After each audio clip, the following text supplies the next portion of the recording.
Hello again, and welcome back to our SanteSuite video training series. In our last video, we provided a brief introduction of the SanteDB platform, its history, as well as how it's extended.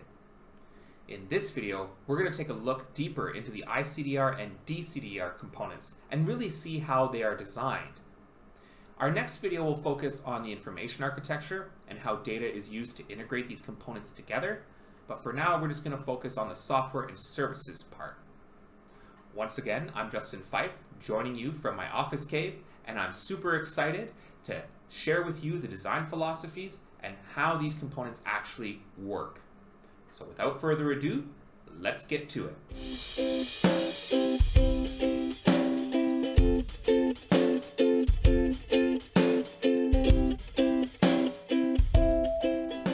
So in this video, I want to start off by sharing some of the design philosophies of SanteDB. Our last video explored the history of SanteDB and some of our thinking as to why we wanted to create SanteDB, and I think that you'll see some of those principles come through in the philosophies which guided the SanteDB software architecture. Next, I want to get into the software architecture itself. We're going to take a look at the design patterns of the iCDR and dCDR because they are shared design patterns. Finally, once we've explored the overall philosophies and patterns used in the software architecture, we're going to actually take a look at some of the services that are inside of the iCDR and dCDR. In order to better understand why the software architecture is designed the way it is, it helps to understand some of the underlying philosophies which guided its design. First is the concept of cohesion. Cohesion describes the pattern whereby a component, like a plugin, applet, etc., provides a complete logical unit of functionality related to that particular business function. This means that each plugin, applet, etc. should provide all of the functionality necessary to configure itself, start itself up, perform its business functions, and shut itself down. Additionally, logical groups of functionality should be grouped together in a common package. For example, the Fire plugin provides only that which is needed to expose Fire in SanteDB. It doesn't contain data or functions related to MDM or HL7 version 2 because those belong in their own modules. Additionally, if there's a Fire operation which needs to occur to support, say, MDM, that functionality should belong in the MDM module. That's because the business function that's being performed is related to MDM rather than that of Fire. It's merely being expressed by a Fire. Next is the concept of loose coupling. Whenever you install SanteDB or you're running SanteDB in a Docker container, you've probably noticed that there are different feature sets which can be turned on or off. This is the key philosophy of loose coupling. The absence of one feature or module should not impact the functioning of the system. If I disable the MDM plugin, for example, the Fire module should still continue to work. Conversely, if I disable Fire, the MDM plugin should still work. Or if I want HL7 messaging turned on, it should not impact the overall functioning of the system. Loose coupling is what allows this. In SanteDB, each module does not make assumptions about the behavior or presence of another module. The Fire module does not assume the MDM module is enabled, nor does the HL7 module assume the Fire module is enabled. This is vital to maintainability and adaptability of the solution. If a module is going to operate in the iCDR and dCDR on Windows, Linux, Android, a Raspberry Pi, or in a Docker container, it is vital that no two components assume that the other will be present. It's also a key function of loose coupling that you're able to swap out functionality via configuration rather than reprogramming. One of the things that we don't want in SanteDB is 1,000 forks of the SanteDB software. We want to have one common platform that is reconfigured for different contexts rather than reprogrammed for different contexts. We mentioned that open architecture is important to us here at SanteSuite, and the next principle of openness touches on that. Openness refers to any module or plugin that needs to expose functionality to an end user or to a client system should do so over REST APIs. There should be no internal or hidden functions which end users can only execute on one proprietary interface. All modules and plugins should expose their business functions over either an internal REST API or one of the standards-based APIs. Overall, any client with an appropriate permission should be able to invoke any of the key functionalities in a particular module or applet over one of the APIs exposed to clients. Finally, we are aware that there are complex policy environments which may exist around the world where SanteDB may be deployed. This means that each service should leverage the policy enforcement architecture to demand appropriate permission from the current authentication context, and this should not be a bolted-on afterthought. Additionally, data which is tagged with security policies should be adhered to with similar demands, and appropriate action should be taken to ensure patient privacy is protected. Finally, if you're exposing an API to a client, the model should use a declarative policy attributes so clients are aware of the policies which they need to have in order to execute and perform an operation. SanteDB was originally implemented to use Code Access Security, or CAS, as a form of declarative security on all functions written in C#. This is a form of declaring policies required to access a particular function which the .NET framework would enforce and would allow callers to see through reflection which policies were required to execute that particular function.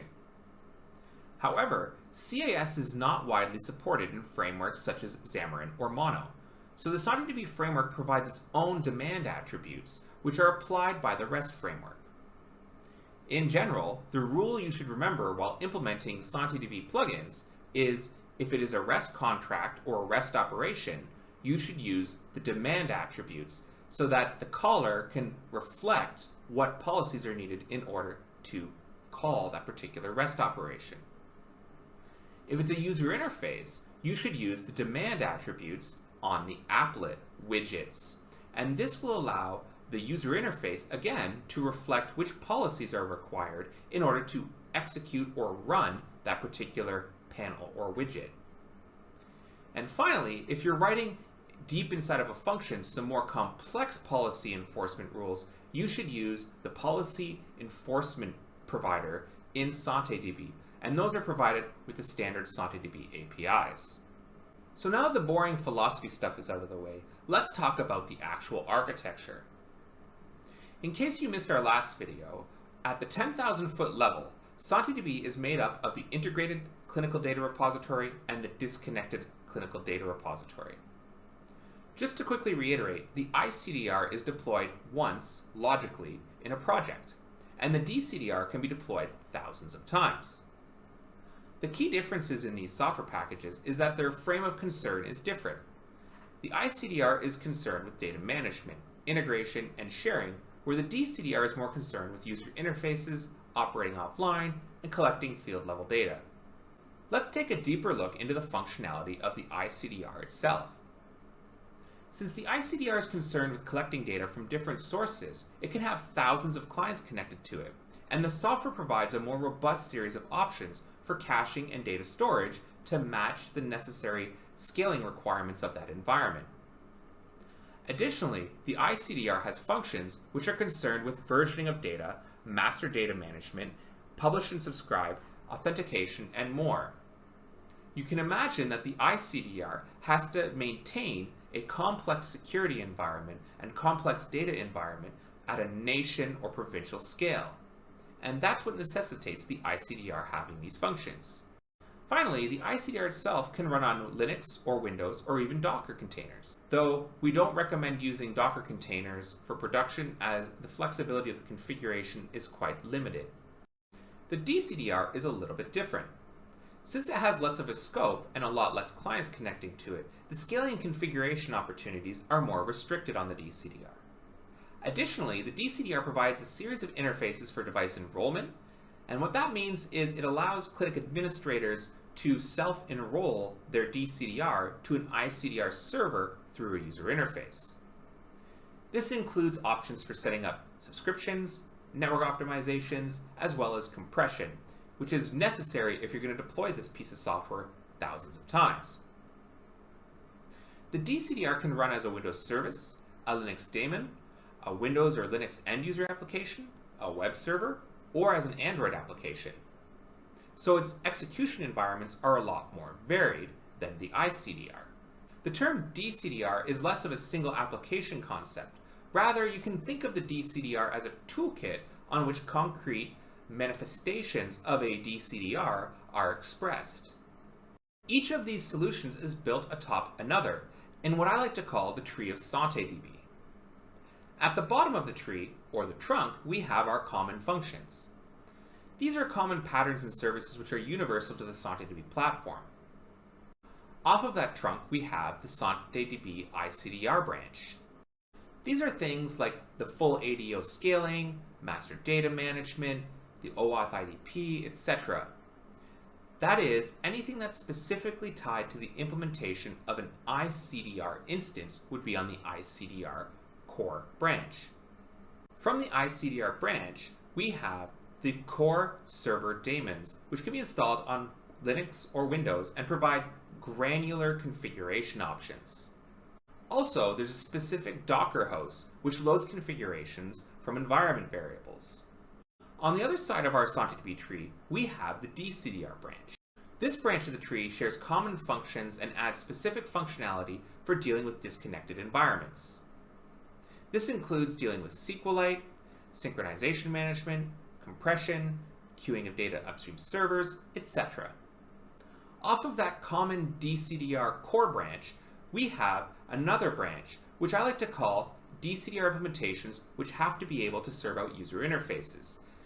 These concerns include things like operating device cameras, Bluetooth, etc., specific for a user interface or user experience.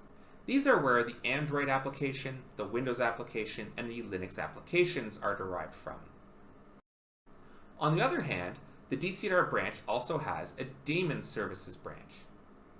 These are applications which don't have a user interface built in per se. Rather, they rely on someone using their own web browser to access functions. These encompass things like the gateway service, the SDK, as well as the web portal service. Of course, leveraging .NET Standard allows us to achieve this portability. However, you can imagine that some functions, like sharing data via Bluetooth on Android tablets, would be very different than sharing information using Bluetooth on a Windows operating system. So how do we share this functionality in a portable way? Well, in SanteDB, everything is divided into contracts and implementations, or contracts and behaviors. Using our data sharing example, what we do is we first discern what it is that we're actually trying to accomplish. What is the business need that we're trying to achieve? What we're trying to do is share data. We don't really care if it's over Bluetooth, Wi-Fi, smoke signals, or some future intergalactic communications technology. All we know is that the callers of our contract will want to share data and want to receive data from whatever technology environment it is using. So what we do is we define something called a service contract that meets the business need. Let's call this the data sharing service contract. A service contract is an interface which defines properties, structure, and methods which a particular service requires in order to meet the business need. For example, we might want to be able to send data and also wait to receive data on our data sharing service contract. Now, we can implement the behavior of this service in a variety of ways. Perhaps one implementation would use Android's Bluetooth APIs. Perhaps another would use the Windows Bluetooth APIs. And perhaps another technology which is currently in development and will need to be supported in the future can also be implemented in the future as an implementation of our data sharing service contract. This abstraction allows us to support multiple platforms. It also allows SanteDB to adapt to whatever environment it's running in. For example, one jurisdiction may use one form of communicating audits, and another might use a different standard for communicating audits. What we can do is we can actually change these via configuration rather than recoding our plugins. let's take a look at what it's like to call and use this pattern. Let's say a developer wishes to execute the business function of sharing data. The developer doesn't really want to know or write software for Android, Windows, Linux 1,000 times, depending on the context it's running in. He wants to write one plugin once. So what the developer does is when he calls the data sharing service, rather than calling a direct implementation, he will ask the SanteDB instance he's running in to give him an instance of whatever data sharing service is configured for that particular environment. In this example, it might be the Android Bluetooth sharing service. Once the developer calls send data or receive data, what will actually happen is he will be calling it against the Android Bluetooth service. However, he didn't specifically write his software against the Android Bluetooth service. Instead, he wrote his software against the contract of a data sharing service. By leveraging this pattern, we isolate the caller from the implementation. The caller merely knows it wants to perform a task, but it doesn't care how that task is performed. Now that we understand the service pattern, let's take a look at how that pattern is used and implemented in SanteDB, and what some of the groups of services built into SanteDB look like. The presentation layer of SanteDB, that is, the part of SanteDB that users interact with, could be a local user interface that's provided by a SanteDB implementer, or it could be another EMR, or it could be another HIE service. It really doesn't matter what the presentation layer is. Those are external to SanteDB. However, the first interaction that any of those environments will have with SanteDB is via messages.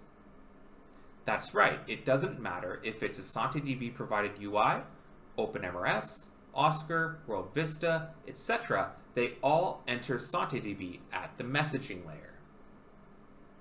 These messages are interpreted by what we call a messaging service. We use the term messaging service as a logical description of any service which opens a port and listens for incoming messages or sends outgoing messages. These services are responsible for serialization of requests and responses to and from callers, performing any data conversions or code and terminology validation or lookups, as well as any standard-specific behaviors defined by the standards development organization that they're implementing. These services get data from the wire level format and prepare them in a format that is common to SanteDB. Let's take a look at some of the messaging services that come with SanteDB. HL7 Fire is a great option for integrating REST calls using a standardized messaging format defined by Health Level 7. HL7 version 2 provides lower layer protocol sockets to send and receive data with traditional or legacy systems which are using HL7 version 2. We also have a limited implementation of the GS1 Business Messaging Standard, or BMS messages, which are used for logistics and stock management. The OAuth messaging service provides the OpenID Connect endpoint for authenticating users and applications with the SanteDB server. We also have other standards-based interfaces which do things like exchanging metadata using OpenAPI or WSDL or XML schema. Additionally, there are also messaging services which expose the data in the iCDR and dCDR at a one-to-one data model mapping. These are the Health Data Services interface, which is used for sharing and updating and managing clinical data. The Administrative Management interface for security and administration of data and the CDR itself. And finally, the Business Intelligence Service for reporting, doing data queries, or data extraction. Once the messaging service has performed any wire-level activities needed to accept an incoming message, it will interact with the repository service layer. Repository services are responsible for coordinating overall processes and preparing the data to be stored. This includes raising events which business rules can intercept and perform validation, modification, tagging, notification, or any other actions which are required for particular contexts. These repository events can be subscribed to by any service in the system. The events are fired before an action is taken, for example, a before update trigger, and they are also fired after the action is complete, such as an after insert trigger. These types of events are actually how the master data management and synchronization is implemented in SanteDB's iCDR and dCDR. For example, the MDM layer subscribes to the before insert event and performs any management of that data to link it with a master record. It then cancels the original pathway that was going to be taken by the repository service and replaces it with its own pathway that it wants to execute for executing the MDM storage. Additionally, the repository services are responsible for interacting with the privacy filter services in order to remove or adequately protect sensitive data which is being returned or stored to or from a particular client. These data policy filters are applied whenever a privacy service is enabled. You could implement these in JavaScript using the business rules engine. However, since SanteDB provides a standardized way of tagging sensitive data in the repository, it is best left to the built-in data filtering services to perform this particular task. From there, the flow of the data will typically pass to something called the data persistence services. The data persistence services are responsible for converting data from the C# object model and in-memory structures into whatever persistence technology has been configured for that particular instance of SanteDB. This is the service layer where data is actually stored to or from disk, whether it be in a SQL database or a NoSQL database or some upstream data source. The persistence layer is also responsible for reaching out to caching services.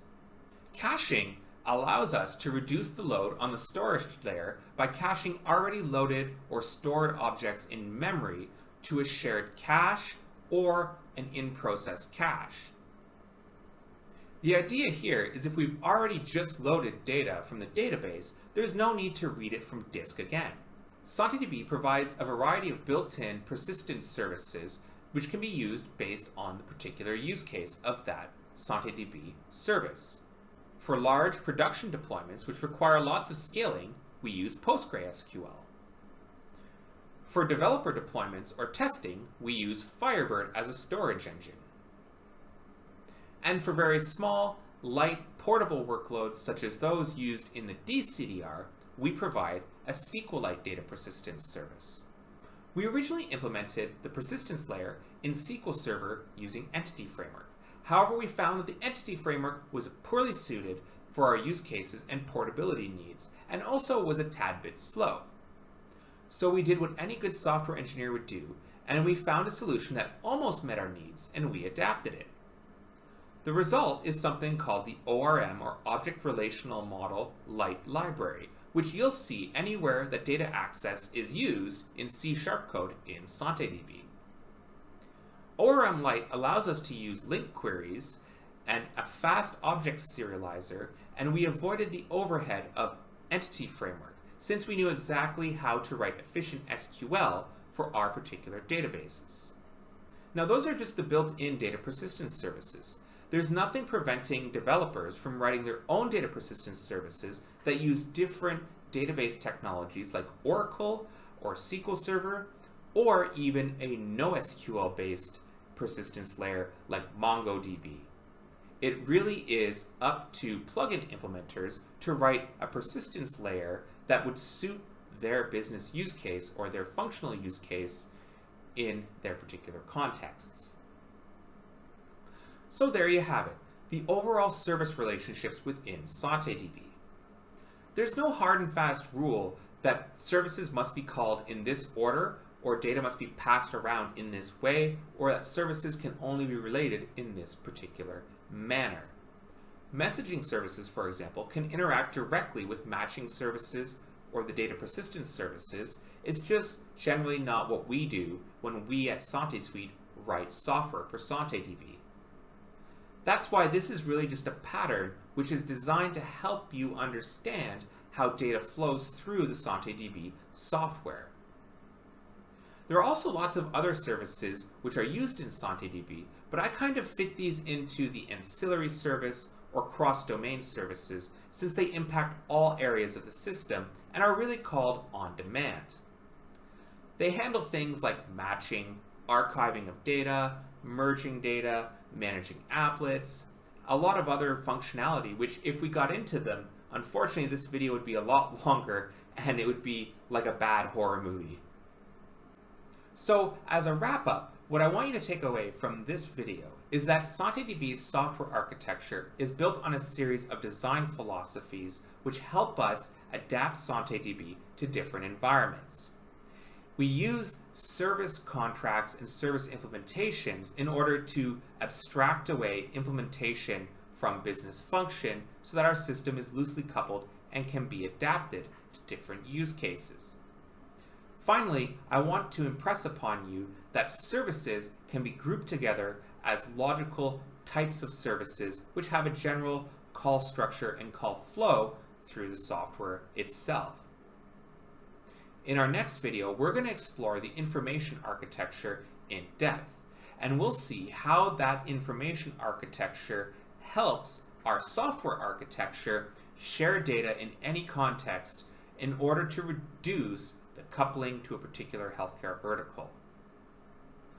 Thank you for watching, and I'll see you next week for our next video.